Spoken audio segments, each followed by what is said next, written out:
This is one of those fun AI presentations, and not the dry ones, but there will be some kind of useful advice and also some fun discussion, hopefully.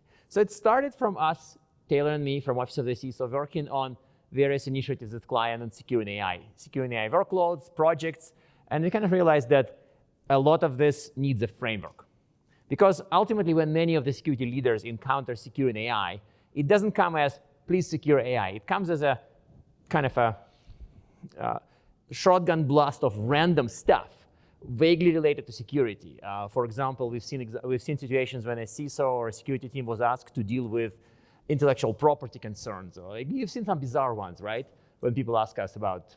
Yeah, I mean, I think they all come back to like unreasonable hallucination concerns and unreasonable theft of information that you stick into these things, and all sorts of fun little weird, oh my God, I can't believe you're worried about that kind of conversations. And sometimes we tell security leaders that you should not, why don't you just push this thing off your inbox? Because clearly dealing with explainability of AI requires an AI expert and not you. And in one case, the security leader looked at us and said, guess how it ended up in my inbox? Everybody pushed it out of theirs.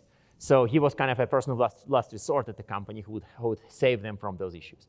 So we wanted to narrow it down a little bit to something more practical. And one of the ways that Google is handling these issues, both at clients and to an extent internally, is by creating a framework called SAIF, Secure AI Framework. We are big fans of very boring acronyms. A lot of stuff is just very descriptive and explanatory. So when we built SAIF, Secure AI Framework, which you'll see in a moment, we also realized that people looked at the framework and said, what do I do today with my AI projects? What are the top risks? What are the top threats? And as many of these discussions go, top threats depend on the company, right? And we can't just say, oh, these are the top 5 threats for everybody. So people still push us for giving them top 5 things, right? And so Taylor and myself basically created a list of fun 5. They're not ordered scientifically, and they may not apply to your organization, but they're sort of popular AI badness sources. I mean, I'm not even sure I want to call them threats. The acronym sounds better with it. Yep. So we're going to go through all those 5. We'll suggest scenarios. We'll suggest some situations when they manifest. These are kind of maybe unnecessarily cryptic, so that people wouldn't just look at the list of 5 and then go home. I think first one's yours, right? Yeah, let me, oh, yeah, okay. Before we get started, because we have a really small group, like an awesome group, anyone willing to participate in a poll, and it's a simple one. Does your company develop AI today? And this next question will be, so 1 in the room. Okay, so 2, maybe, all right. So is it easy to say that the majority of folks are using AI built by someone else?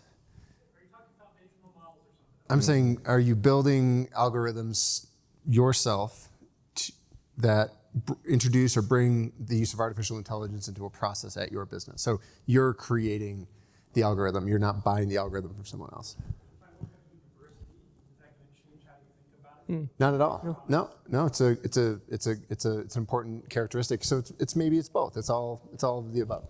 But I think it's true that most organizations. This will come up later in one of the examples we use. But it's safe to assume when we think about threat modeling. There are certain threats that exist mostly from we're using AI developed by someone else. And some of those threats don't really exist in we're building the AI ourselves for ourselves. And so just to point that out, some of these threats may not actually be relevant for defenders, depending on what bucket you fall in. But we're going to do our best to explain them and then help you sort of process through and apply it. And because we have a small group and we have 39 minutes, which is probably more than enough time, we're happy to stop and explain things if we go too fast. So just hold us accountable for being good speakers. All right, so the fun 5. No particular order. Okay. Here's how we think people who want to secure AI should start. We like threat models at Google. We threat model everything. When it comes to AI, as Anton introduced, and machine learning in general, we have kind of these high-level mental models that help inform sort of what a system view would look like. And and help us start with, what are the sort of heat map approaches to looking at where we need to start thinking about threats. It's helpful to start with that high-level heat map, or that high-level mental model, and that's what we think we have on screen here. So what you have here is the end-to-end, from almost like ideation to production deployment of sort of any sort of machine learning sort of algorithm, sub-algorithm, with what have you. There are some assumptions in this model. We're kind of not including the hardware piece, which is very important, but it's not here. That's usually beyond most organizations, and when people bring up hardware threats, we say you should just run it on Google Cloud, because we've got thousands of people worried about that compared to your one, But there are some assumptions, but generally speaking, this is a pretty complete mental model, and each of these bubbles represents a set of processes and sub-processes that have a relationship with other processes that are important to understand when you think about it. And so we're gonna split this up into like different pieces and talk about each of them separately. But just so you know, if there's one thing that's, I think, cool and useful about this, other than getting to stand next to Anton, which is always cool and useful, it's this slide. You should take a picture of it. You should stick it on your cube. Somebody brings up AI, you can say, what part? That's helpful. Okay, so threat one is around foundation model security. Now, most people think like we're past this, right? It's foundation models. Like we've had them now for a couple of years. I think the thing that most people don't really think about when it comes to the risks associated with using foundation models, people mostly, we get into the, can we trust the service provider, and what's the training data, and can we extract it, and again, these are, depending on what your threat model is, some of those questions may or may not be relevant. But what we think is important for defenders, anyone using a foundation model, to know about is the fact that we are in the early stages of building these things.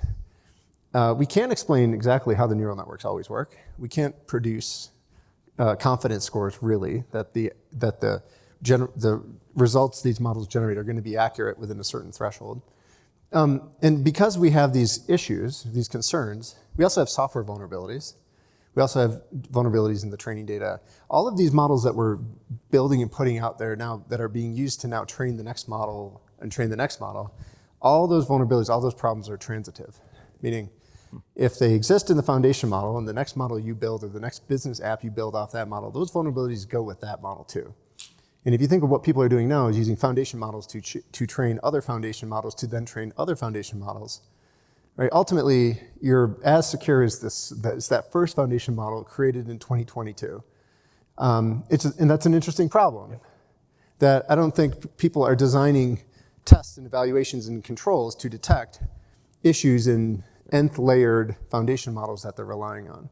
And a weird twist came up, kind of like a supply chain twist to this came out during the roundtable we did on AI yesterday, because somebody said, nowadays, almost every business software as a service application has some kind of AI chatbot, and basically if you buy a pretty innocuous business application, suddenly it pops up an AI chatbot. AI chatbot runs off some model that vendor uses, purchased, tuned, nobody knows, which then relies on some foundation model. So when you bought your blah, blah, blah business SaaS application, the weakness of the original foundational model your SaaS vendor used are yours now. It's yours now, right. So this is, it's kind of like moderately scary, and it does not make many of the public top 5, top 10 ever. No one talks about it. lists. And actually, frankly, I don't know why. For us, it's number one. It's number one if you talk to like guys like Gary McGraw, who's been known to be in the space. It's the number one thing that keeps him awake, and I'd be scared of most things that dude is scared of. But it's true. It's 90% of what the models that we have today are trained off old models. If you think we've got security figured out, great. We have nothing to worry about, but that's not why anybody came to this conference. So like, we've got to be thinking about countermeasures now for polluted models and all of the things that can go wrong in the development of them, which this is not a complete diagram, but you can get the idea, right? Like we can inject bad code into the container that has the algorithm. We obviously can compromise the source control and introduce vulnerabilities in other parts of the supply chain, open source, what have you. We can modify build sources, all of these things. This looks like an application security issue. It's, it very much is. The thing we need to start adding to when we think about how do we secure Gen AI is not just we need adversarial testing and other things that we should be doing, but we need to really focus on getting application security right and really questioning where these things are coming from and making sure we have a good understanding. The other piece to this is the unique part of the threat model when it comes to these foundation models that, again, I think people are generally getting around to this. When we did this presentation, this was before Google produced this paper called COSI, which is basically some additional guidance on that Google uses for itself on how to sort of control software dependencies and data dependencies a little bit more formally. So this slide is a little out of date because it gets into things that weren't really actually ever touched on ever formally until that paper came out. Mm-hmm. But the idea is, in addition to like really getting our arms around application security, pipelines, and supply chain security, the data supply chain problem is new. And if we really want to control and predict controls that we're going to need to ensure our foundation models are good, we're going to need to really go back and look at and get real comfortable with our service providers or the data that we have to make sure it's coming from the right places. It doesn't contain perturbations or other data that would throw a model off or change how gradient descent works. We have to look at our training processes and make sure that everything about them, oh, look at that, you got a meeting. That we have integrity across training, builds, deployments. And then, yeah, I don't know if I can try to figure it out, sorry. I think. Yep, done, fixed. Okay. All right, cool. So again, this isn't a complete thing to worry about or a diagram of things to worry about, but it does get into additional threats we need to be worried about when it comes to the data supply chain that we should be planning countermeasures for. Yep. All right. Here's some additional questions. Because my question at the beginning set me up for this, I would just say most of the world is going to buy this stuff from places like Google, right? So if you're worried about foundation models, I'm like definitely opening the door and saying you should probably talk to us. The questions you should ask us or your other vendors are right here. I think this is probably the most helpful guidance in addition to understanding and updating your threat modeling processes to take some of these into account. But you want your vendors to be able to show you where it's sourcing all of its data, its software, its dependencies from. You want to make sure that you're not eating copyrighted data because you're going to pay for that later as the limitations of the liability get passed from party to party in your contracting process, which you'll never be able to control. And you need to make sure that you've got reasonable controls around insiders and backdoors and whatnot, because again, this is going to be a part of your supply chain and increasingly interesting and hard things. I mean, to me, this previous slide kind of pays for the ticket on its own, because a lot of this just comes up as kind of hand wavy, and when we try to distill it to questions, that's probably the slide I would keep for later. So yeah. Go to the number. All right, so building beautiful models. So again, if we look back at our full featured threat model, if you will, or system diagram, machine learning algorithm, development process, what have you, we're going to focus on the items in the far left. So what are some risks about building models? Both to be aware of if you're building them as well as if you're buying them, because again, that's who you ask the question to is going to be important in both cases. But models are born of both code and data. I don't know, I still think people think they're just data.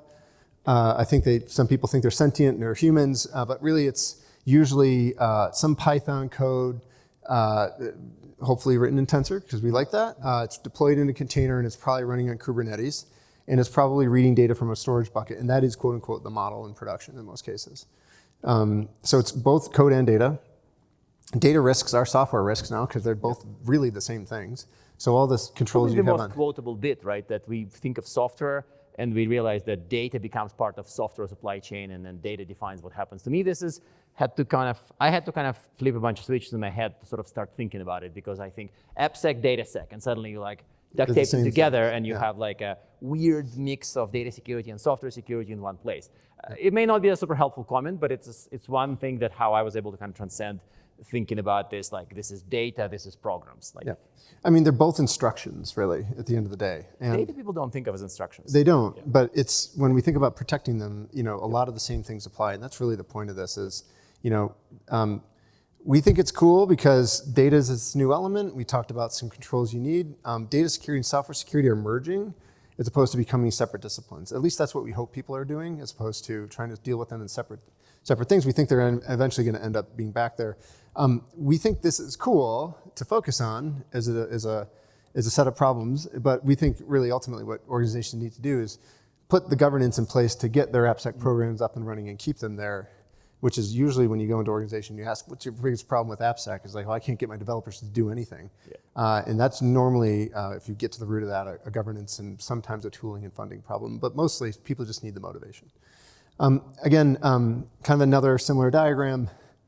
These are control points, countermeasures at each point of a build process that might be helpful to just kind of be thinking about. So this is a modern AppSec. Like this is basically modern AppSec structures, which will, with a wave of the wand, would turn into the similar one for data. That's kind of the magic that happens between this slide and the next one is people think of DataSec and they think that the previous slide, but when they think about data supply chain, suddenly the whole thing. Well, you know, it's interesting. I remember why we did these two slides as separate is this is like what AppSec should, generally speaking, look like from a process flow and an order and then maybe tools. Good AppSec. It's good AppSec. Which is good AppSec, right? And then like today, this is what data looks like. Like this is the data supply chains for most organizations. And you're gonna like the way I describe this. So it works like this, right? You have a bunch of data, you give it to developers, and they look at it and go, oh, this is cool, we got a lot of data. And then we're like, we don't have any idea where it came from, controls to validate that it's ours. We don't really care that it's copyrighted or not because it's never going to be a problem. No one's ever going to figure out. So they freaking roll the dice and throw it in production, and now you have a model. So the evolution that we see in the future is that the data part would gather more elements from the well-crafted software, correct? Kind of like well-crafted application security architecture, and then become more like that. But it would take time, and I think that today we still have this whole data supply chain and data processes are much less mature. And what we're doing at Google is right now we're focusing on when you go from process, that's not a process, but when you go from process step to process step, that we've got cryptographic verification that certain processes have completed before others do. So we're signing models, we're signing code at every step. We're adding monitoring to detect abuse. But really at the end of the day, some of the risks in here we can't really predict yet because we haven't discovered them. But this is sadly the state of most systems right now, and we think there's more to do here.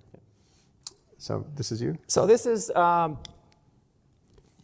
the number 3 is basically somebody stealing a model. And it's kind of simple and conceptually not that difficult when you think about copying all the weights and stealing the model. But there's a lot of side issues to this one. People may be interacting with the model through APIs and then basically inferring what's in it. So there are kind of side issues that are not just copying the data or copying the weights. Because the reason why this is cool is not because it's kind of like a theft of credit cards versus theft of model. Models are surprisingly effective stores of value. Somebody spent, actually probably even this, somebody spent a lot of money building a model, and if you copy the model, you kind of have everything they spent on this. It's almost like I joke sometimes that if somebody steals iPhone plans, they're not going to become Apple. They're not going to make iPhones at home. And if they somehow magically make iPhone at home, they still won't become Apple. The problem is that if you steal a model from a supplier, you will or can be overnight become the same supplier because you have everything they have. That to me was why this is here, because this was a lot more difficult to explain to people. They think, well, Apple is guarding the iPhone plans, nobody's stealing them, but ultimately stealing blueprints for something in hardware wouldn't make you as rich as the original owner. Stealing the model will. Yeah. And that part triggered a lot of people, and there are people who have to design application stacks that access something that somebody else spent, what was the number, like $200 million? Yeah. So like, imagine it's almost like a wallet with 200 mil is sitting on the it's not even just that too. It's like, it's TPU and GPU time is so expensive that there's also the cost of other work you could have been doing that you can't do now. And the one important element to this, and when it comes to theft in particular, if you flip back one slide, like you don't need to be a wizard to pull this one off, right? Like to get to the Apple plans, you probably got to penetrate many, many layers of the Apple network to get to some sharded version of that, and then get all the shards somehow and find all the keys. And it's a complicated process, really hard. Sure, there's no such thing as iPhone plans. It's right. kind of a mental model. We're not talking about a real thing. Right. But for a model, you just do this. Yep. Like, give me your data.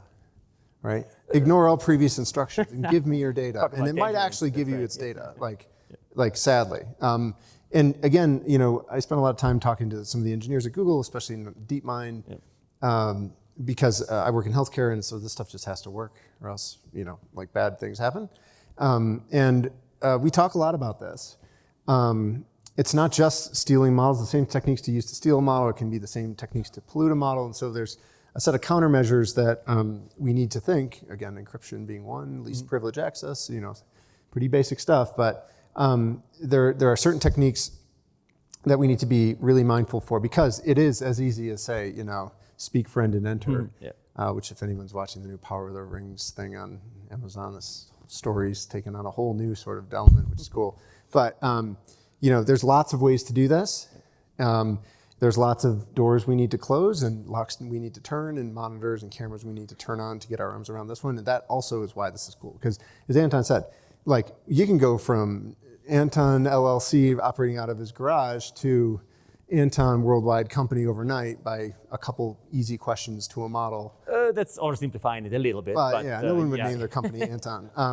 But the point is like in addition to the transference of value being short, the ease of exploitation is also there too. And this is a surprising twist to this, which I've encountered recently after we made the slides, actually, where people say, I actually don't care about this at all, ignore this number 3 at all, because either I just use somebody else's model, in which case, yes, it would not be stolen from you, but there's enough things that enterprises add, like you may have fine-tuning, you may have other things.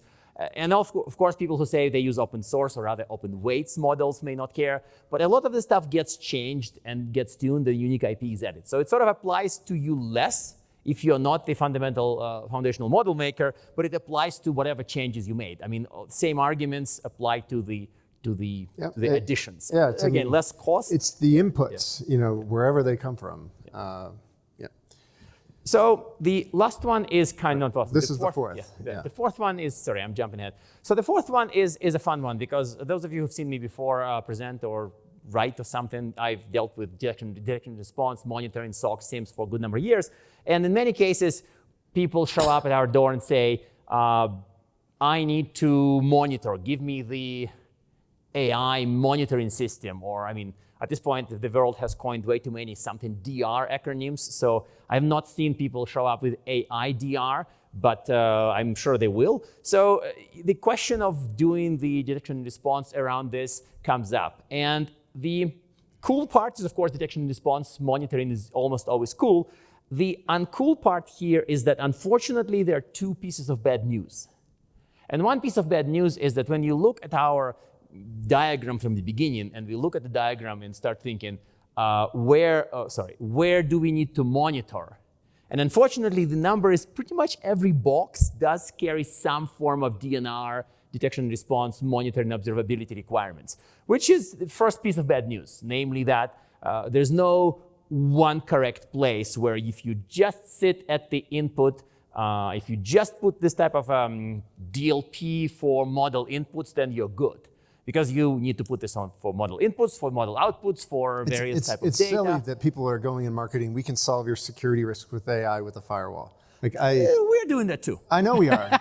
I'm throwing shade at Google. We never said it's sufficient, though. No, it really is. Yes, but to your point, right? That's like 2 boxes on this screen, just to be clear. So you do want to have some form of the filter proxy conduit at the input. You do. And of course, when people think about filtering the inputs, they also need to filter outputs, because unlike outputs from a business system, output from a model may be, malicious, corrupted, modified.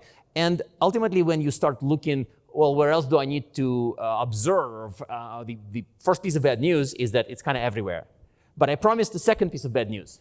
And the second piece of bad news is that there is no, unlike the AI firewall, there's no magical technology that just does it and covers it. So for example, if I'm looking at data access logs to a training data repo, a lot of this is kind of conventional approach. You need to look at data access logs, you can look at data governance, look at access privileges. Scale and coverage is kind of, requirements are kind of wide, but the techniques for doing all this is kind of the techniques we use for pretty much everything else. If it's a data-aware monitoring of any kind, if you're monitoring, I don't know, SharePoint in 2005, you would essentially monitor access to training data without any kind of quantum leap in effectiveness. I mean, there is some magic. Of course, people have used various type of Gen AI or AI models to improve observability of other models. This approach has its own trickiness, but this part is kind of, there's no magic. The bad news is they're unlike the previous slides when we had wizards and magic. Here, there's kind of no magic. Well, there's a third problem too. Oh, more bad news. Being very cute. Yes. Oh, it's not bad news. It's just like reality is. Again, if you're building or buying, right, this changes. But not all of these processes are going to be facing you. Yeah. You're like, in many cases, all you're going to see is the input prompt and the output box. All these other bubbles are just like somebody else's problem, which the second you sign the contract to say, well, we'll use it for some production use cases, unfortunately, those are now your problems too. And so opacity, the ability to see deeply into this flow, which we've argued from the beginning is really important to actually control it, is very limited. And so your best options in most cases, right, we can't put prevention controls, so what do?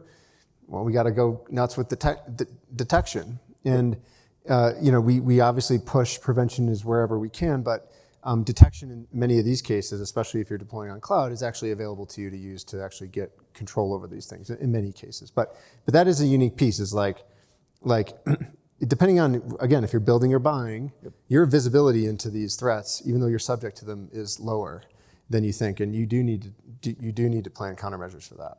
And recently there was an example of somebody who maybe got religion, figured this out, and I think they said we're going to monitor access to all APIs that go to our application that is then back to an LLM. The result is that they realized there is an API security gateway that sits in front, and they said, oh yeah, we have an API security gateway, that's great. And then they said, whoa, wait a second, but my API security gateway does not know about LLMs, and some of the things that are not problematic to the traditional application, like prompt injection, are problematic to an LLM-powered application. So they got another gateway that is essentially an LLM-aware API security gateway and put it in front of the first one because, of course, it doesn't protect you against the traditional threats, but it does protect against LLM threats. And I've seen this, and I was like, this architecture is not very pure, but I can see why people want to have more layers of defense in this case. I think that over time, the model makers, like, well, ourselves, will increase security in the sort of a wrapper around the model. But as of today, yes, we may be in the gateways all the way down kind of environment. And we've seen people, actually, I suspect this hypothetical customer that deployed an LLM-aware gateway in front of an API gateway would soon learn that the model they use is multimodal, but their LLM-aware gateway can only do text. So another startup would show up and say, hey, we can tell you about all this bad stuff in images and videos, and there would be another gateway there. Yeah. Maybe not. Maybe the other vendor would improve.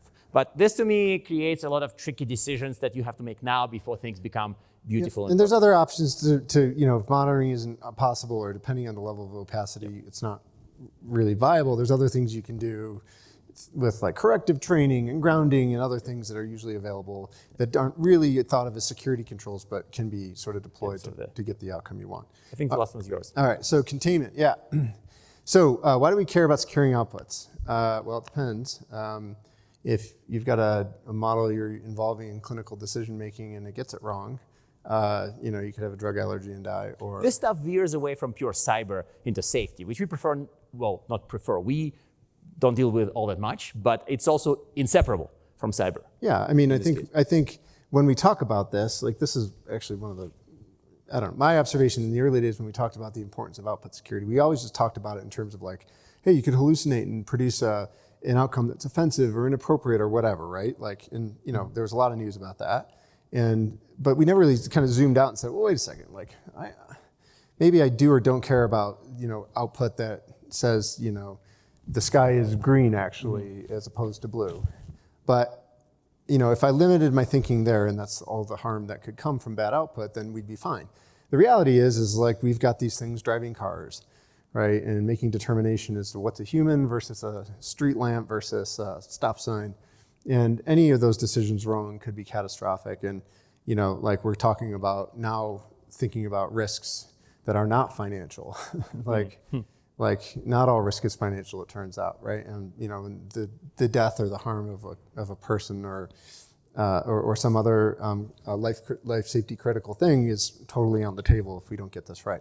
But yeah, so like today, models produce unpredictable results, and it's non-deterministic. Like we can't actually always begin to prove that we're going to get a certain output for a certain input. Yep. There's countermeasures for this. Grounding is probably the big one. This is ensuring that you've got fact-checking effectively going on with output before it's shown to a user. You've got filtering that prevents harmful things. I think a huge pile of adversarial testing also falls into this box, because even though it's not a fun, easy thing to do before your morning coffee, but it does come up in this bucket. Is that it's something that, of course, we collectively, Google, spend inordinate amount of time and resources, and of course, our models have improved because of it, but it's also something that unfortunately isn't a one-time task. It isn't, and and sadly, even despite having some available countermeasures that get us to a more reasonable prediction threshold, if you will, confidence threshold with predictions, we're never going to get to 100%, which basically means this will never be solved, right? Which is interesting, because then it comes back to, well, maybe we shouldn't even be here discovering at the end of this that the problem that the hallucination or some insecure output, it brings into question the entire use case in the first place, and so that's where use case identification, use case analysis, this goes back to the SAIF model, is a really important internal process that needs to happen, because before we discover we can't secure inappropriate outputs effectively, we need to really wonder if that's a model that should exist in the world anyway. Yep. You know what I mean? So we think it's cool because it's unsolved. There's a bunch of other stuff that's unsolved too, but this is where harm enters the world. Unfortunately, there's no fully known answer on what the network is going to spit out in any given circumstance. And we've seen people, unfortunately, carry too much of the pre-AI thinking to this domain, because it's interesting that we've seen examples when there is a LLM-powered application, and one half of the one camp thinks of the problem as mostly AppSec, and they go double down on all the secure code testing and all that stuff and filtering. And there's another camp that thinks that most harms are the robot rebellion, and they go all AI, ML problems and ignore AppSec. So the first camp gets owned by a prompt injection, but the second camp gets owned by a SQL injection. So it's almost like inseparable. You have to deal with the ML AI specific badness, and you have to deal with the classic ones, AppSec, and you almost have to have a perfect balance of the two. Well, there's also the third piece that in any safety critical, life critical use case, if it is viable and we should do it, you almost have to attach a human to it every time, because that is the ultimate control. If all these other things don't work, it's going to be does a reasonable human agree with the output, and will they agree to turn the car right or left or stop it or whatever, right? So, again, we're all worried about AI taking our jobs and whatnot. Unfortunately, when it comes to stuff that really, really matters, like critical infrastructure protection, there's only so far it's going to go. But you can be sure over time this will get solved, and people will figure out how to do this with higher degrees of confidence. But today, this is a tough one. Yep. Yeah. I think you had the. No. This is your slide. Oh yeah, this is my favorite slide. That's right. Yeah, this is the one where I kind of ramble too much about the AI sec and kind of model sec. When it's a classic application, if you put something good in the application, something good will come out. It's garbage in, garbage out, but also valuable stuff in, valuable stuff out. If your business app has valuable stuff, garbage would not come out. With a LLM-powered app, there's a good chance that you put good stuff in there, but bad stuff would come out. And people say, oh yeah, we're just going to filter bad stuff. And that's where they're wrong. Essentially, there's no real way to have a nice little filter to filter the arbitrary type of badness out of English language. And if you somehow magically summoned all the magic you had and really fixed this one, you realize that you have to fix badness in images and videos. And that's really goes into the unsolvable bucket. So we are in the reason why the number 5 is called containment rather than securing outputs. Well, we have containment dash securing outputs, because there is no really fix it on the output, everything else doesn't matter. We'll just put we had AI firewall, we just put AI DLP on the output and filter bad things, and then we're done. That's not happening. You absolutely would filter the outputs, but it would solve a certain percentage. We kind of debate it. We've looked at some data sources and sort of research sources for what part of the problem you solve if you have really robust output filtering, and it's not all that much. You will have to deal with the rest of the stuff we described, the testing, the filtering of the inputs, data governance, a bunch of other fun and not so fun things. If you want to double down, triple down on the filter outputs, you're going to lose. That's not the way to go. It's a component, it's a pillar, it's the one leg of a multi-legged stool. But it's like a WAF. Do you remember? The reason we ramble about it is because too many people just jump and say, the harm is in the output, we're going to filter output. I always like, when I think about this, it's like, you can either build a secure app that doesn't have SQL injection on the front page of it, or you can put a WAF in front of an application that's built poorly. And we all know one is better than the other in those cases, and we'd always prefer the app get built and tested for security vulnerabilities and fixed before it gets put in front of somebody, as opposed to the Band-Aid that gets put on it. And we all know WAFs aren't great, right? Like, they're good, they do certain things, they've gotten better over time, but there are definitely ways around those things that make them generally unreliable as a single control. Yep. And so to Anton's point, right, like, we need a mix of prevention and detection. And for this one in particular, there is not necessarily a technical measure that's going to fix this. There's a mix of human measures. There might be DLP in there, but really the way you kind of solve for securing outputs is focusing on the rest, the inputs, and making sure you've got robust controls all the way back through the front of that diagram. Yeah. That's, again, another piece of sort of bad news / hard work ahead, but that's the only one. That's the only one we have. So, conclusion slide. We finally almost managed to finish it on time. So I think you can start with some. Did we? Oh, that's cool. Yeah, I mean, I hope you guys liked our top 5. Those are what we think are the top 5 because they're cool, and we really do like Lord of the Rings themed presentations as well. We are nerds after all, but we hope this has sort of illuminated a couple of important things. One, I think, is sort of important just to know, like, we're in the early days of this, right? Like, you still talk to the folks who are working on this stuff at the biggest companies in the world and the most well-resourced for AI, like Google and others, and they'll even tell you, like, this is what we have right now. And so we should be looking around corners. It's the responsible thing to do. We should be looking and understanding and thinking about the threats that are coming. They're actually fairly predictable. Yep. And we should be thinking about, do we have at least some control measure at each of those points that, if maybe we can't mature them to where they need to give us 100% confidence, that we at least have something there that we can improve. Yep. And that's really, I think, the takeaway here is apply that threat model, or apply that mental model for secure development and deployment of AI, apply it to your control patterns, start asking yourself some questions about, hey, am I a buyer, am I a builder, am I both, right? Where does this stuff fit in? And start incorporating the SAIF guidance into those steps in your process. And you won't be the slow one that gets caught. Right, yes, correct. It's going to be like run faster than the bear kind of example, run faster than the other tourist. Right, exactly. And I think one other thing that we add to this, and it's almost like, again, those of you who've seen me present or speak before, I have kind of a 3 a.m. test. If somebody wakes me up at 3 a.m. and says, Anton, give me a summary of this SAIF risks presentation, I'll probably go to one of the two things, either to the supply chain awareness of the model, so that if you buy a random application, you would realize you're buying risks from the original model maker that, that your vendor uses. That may be one element. And the other thing is transitive nature of all this. This is probably like one. And the other one would be that you don't solve problems around AI security by doing just model security or just AppSec. We had a layered cake somewhere. Oh, we have the layered cake. The layered cake, unfortunately, when we coined it, somebody called it the MADE model, and now we can't unsee it because it's model application infrastructure data, and now we had to reorder the boxes so it doesn't sound. I think another colleague said AIMD, and which basically almost fixed the MADE acronym. But the point is that AI security is these 4 things.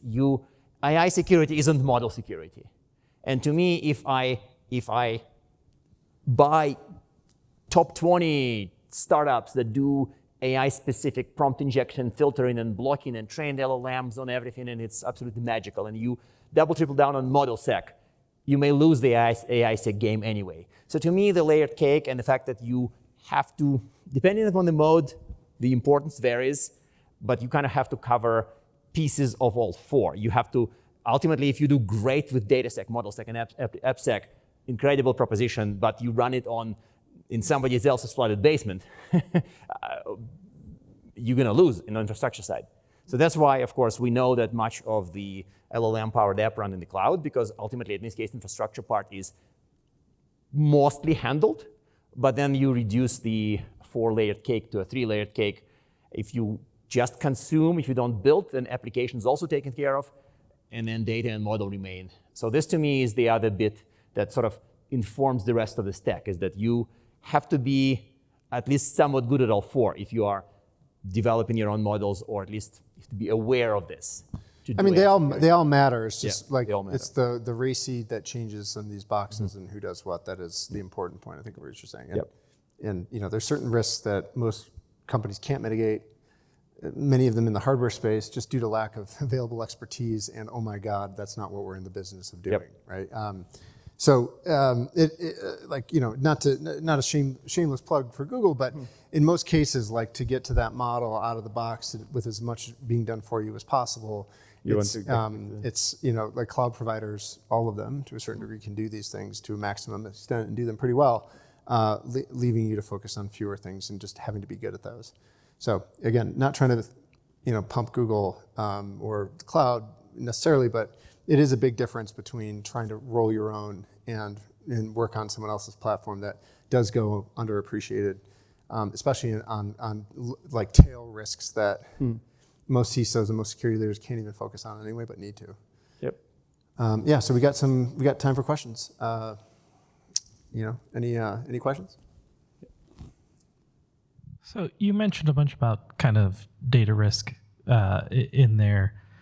So how do you guys approach adversarial drift induction?